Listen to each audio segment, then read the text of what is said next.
আসসালামু আলাইকুম ভিউয়ার্স, আশা করি আপনারা সকলেই ভালো আছেন। জানি আপনারা এখন বসে আছেন একটি খবর শোনার জন্য, যেটির আপডেট আপনাদেরকে একটু পরেই দেব। তার আগে আপনাদেরকে জানিয়ে দিই যে আসলে শিক্ষক নিবন্ধন সনদ পাওয়া ৩৫ ঊর্ধ্বদের নিয়ে মন্ত্রণালয়ের সভা শুরু হয়েছে। সেই আপডেটটি আমি আপনাদেরকে দিতে পারবো। তবে আপনার কাছে রিকোয়েস্ট, আপনি যদি আমার চ্যানেলে নতুন হয়ে থাকেন, চ্যানেলটি সাবস্ক্রাইব করে পাশে থাকা বেল আইকনটি বাজিয়ে রাখুন। সকল তথ্য সবার আগে আমি আপনাদেরকে দেওয়ার চেষ্টা করব।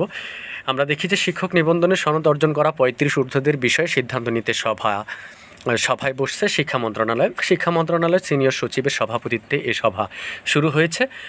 রবিবার ১লা জুলাই অর্থাৎ মাধ্যমিক উচ্চশিক্ষা বিভাগের সভাকক্ষে এ সভা শুরু হয়। সভায় মাধ্যমিক উচ্চশিক্ষা বিভাগের অতিরিক্ত সচিব মোহাম্মদ মিজানুর রহমান, যুগ্ম সচিব হেলালুজ্জামান সরকার, বেসরকারি শিক্ষক নিবন্ধন ও প্রত্যয়ন কর্তৃপক্ষ NTRC এর প্রতিনিধি সহ মাধ্যমিক উচ্চশিক্ষা বিভাগের সংশ্লিষ্ট কর্মকর্তারা উপস্থিত রয়েছেন।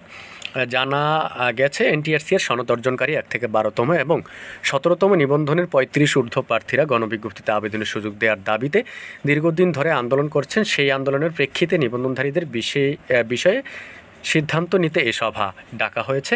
নাম অপ্রকাশিত রাখার শর্তে মাধ্যমিক উচ্চশিক্ষা বিভাগের এক কর্মকর্তা দ্য ডেইলি ক্যাম্পাসকে বলেন, ১৭তম নিবন্ধনধারীদের বিষয়টি মানবিকভাবে দেখা হচ্ছে। অন্যান্য নিবন্ধনধারীদের আবেদনের যৌক্তিকতা সার্বিক বিষয়ে বিবেচনা করে সভার মতামত নিয়ে সিদ্ধান্ত নেওয়া হবে। তো ভিউয়ার্স, আপনারা যারা ভিডিওটি দেখছেন, আসলে যেইটি এই মুহূর্তে আমরা যেইটি দেখেছি সেটি আপনাদেরকে জানানোর চেষ্টা করেছি। যেমন ডেইলি ক্যাম্পাসে যেই প্রতিবেদনটি আসছে সেইটি আপনাদেরকে দেখিয়েছি। আসলে কোনো কিছু আমি মন গড়া কিংবা আমার নিজের থেকে বলিনি। তো আশা করি আপনারা একটু ওয়েট করেন, সভায় কী সিদ্ধান্ত হয় সেটি আপনারা অবশ্যই জানতে পারবেন।